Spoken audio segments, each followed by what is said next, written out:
I listened to the Dobbs oral argument at the Supreme Court. That was in December of 2021. And I knew that Roe would get overturned just because I had listened to the Dobbs argument. And, if you pay attention to the Supreme Court, and at the time I was editing the Supreme Court, so I read the tea leaves correctly. And also, you can hear their little sort of signals as they do their arguments. And so I knew what was going to happen. And I just thought this was a moment where these topics were going to be in the news. And this was a moment where we would be able to um, pull off a book like this and maybe work on changing the national conversation in a way that we wouldn't have had the audience for perhaps a couple of years ago. And But we had already started work, and then Roe was overturned. So the Dobbs arguments were 2021 December, and then Roe was overturned, I think, in June, right, Rebecca? Yeah, June. June of 22. So we were already working on the book when Roe fell. I think, Rebecca, do you want to talk about how it changed our reporting? Yeah. So we, as soon as Amy Coney Barrett was appointed, we both were like, and that's the ball game. Didn't know the timeline, didn't expect them to go for everything all at once, thought it was going to be more incremental. But we had just finished our proposal, and like we had just sent it out to agents, I think the week of the Dobbs leak. So that must have been in May, because I feel like it was like a month before. And we said, okay, well, this sort of changed the ground under our feet, and it widened our reporting. And then we had to change things in real time. I mean, things were happening in, 14 states pretty quickly. And for me, because I had what's called a TFMR, which is a termination for medical reasons, which, I did have an abortion of terminally ill twins. And that was a word I hadn't really used. I didn't know that the phrase TFMR even existed until we started researching this book. Even I was like, oh, I had one of these. I didn't know there was a word for it. But I would always say I had would say I induced terminally ill twins, or I had a medical induction of, like I used a very long technical term that kind of gave me some linguistic cover, which at the time, when your feelings are, when you're very sensitive, I purposely did it. I was like, I'm not inviting commentary here. But then as I got years away from it, I was like, that was an abortion. And it wasn't a word that I was afraid of, but I was like, wait, that's what I had. And I still have family members who insist that's not the case. But it's like, well, why do you think that? Well, because they were sick. It was different. And I was like, well, why do you think it's different? And so those kind of discussions, especially after the Dobbs leak, I started thinking about it for my own situation more, that then we brought into our reporting, because it was like, why have I not used that word? I'm not afraid of that word. I mean, and it's in part because of the sort of the political talk around abortion, that we don't talk about abortion the way that it is technically used. I mean, it's the whole spectrum of reproductive health, but like we talk in the book, we talk about the perfect pregnancy, and we talk about the ending of an unwanted pregnancy, and we don't talk about anything in the middle, and we don't talk about how those things relate, which is now in the news all the time. But when we were working on the book, no one was saying TFMR, no one was saying abortion, and now it's in the Washington Post, every week. Our unofficial subtitle of the book is America is Bad at This. And we thought what we were setting out to do didn't change. I think it just took on a different hue as things became more sort of dire, I guess, for people.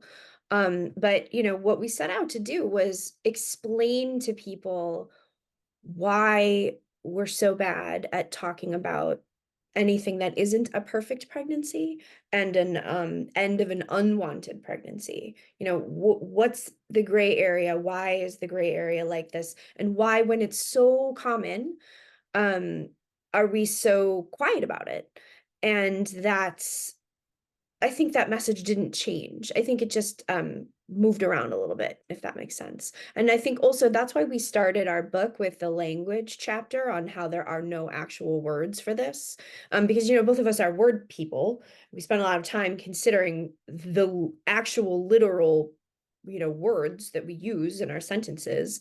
And we could never find the right way to describe it. And then we started looking at it and we were like, oh, there aren't any words. That's interesting. Um, the same thing ended up being true with, for example, study. We did a chapter on how women are not studied as much medically as men. And that was really born of something that I questioned, because when I lost a baby around 24 weeks, and I all the doctors, they couldn't give me any answers. And I asked, well, what happened? How could you tell me what happened? How do we know? And they just kept saying, well, sometimes we just don't have any idea. And so I thought that pregnancy is this liminal, sort of mystical, weird thing, which it is. But it didn't occur to me until I started working on the chapter that actually it's not that we don't have answers, it's that we don't ask the questions.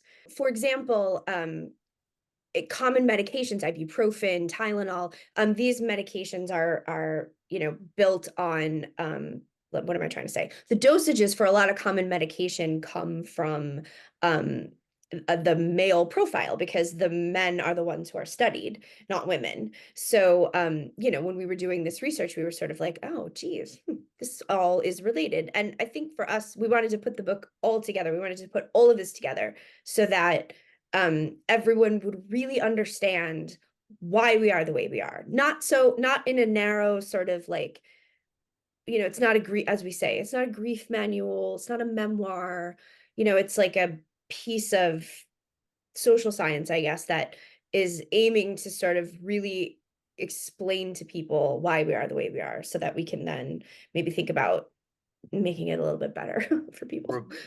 Part of the thing that was really important to us was to put people's stories and voices into the book. We originally aimed to talk to 50 birthing parents, and we had so many people reach out that we talked to 100. And so we wanted to get people's real stories, their real feelings about this, because they're not caricatures. And a lot of our politics boils all of this down to caricatures or just very black and white. And there's just nothing black and white about pregnancy. Even if it goes well, there's really nothing black and white about it. And so I think putting people's how they felt, how they were treated medically, I think that made a huge difference to be like, this is why blanket legislation doesn't work. And this is why you can't possibly come up with a list of exceptions that will include everyone, because we're complicated. Human biology is really complicated. Some people have a 1 in a million genetic thing, or there was a 1 in a million misfire in that embryo. You could not possibly come up with a list. That's why you need your doctor to inform you what's happening. And so the arguments we purposely didn't we talk about politics in the book and how it influenced the way that we talk about pregnancy loss. So we really looked at it more journalistically than we did in an advocacy way, if that makes sense. Like we wanted to talk about this is the argument here and this is the argument here and how that evolved, because really even those arguments are post Reagan, or at least like post 78. And that was a surprising to me. I thought this was older. I thought that the way that we think about pregnancy loss is so new. It's like about our age. It's about Colleen and my age. Well, I keep saying the modern pregnancy is an exennial. That's really not that old when you look at like the history of America. And the other thing is that the way that we talk about pregnancy loss is very American. Our relationship to the fetus is very evangelical Christian American.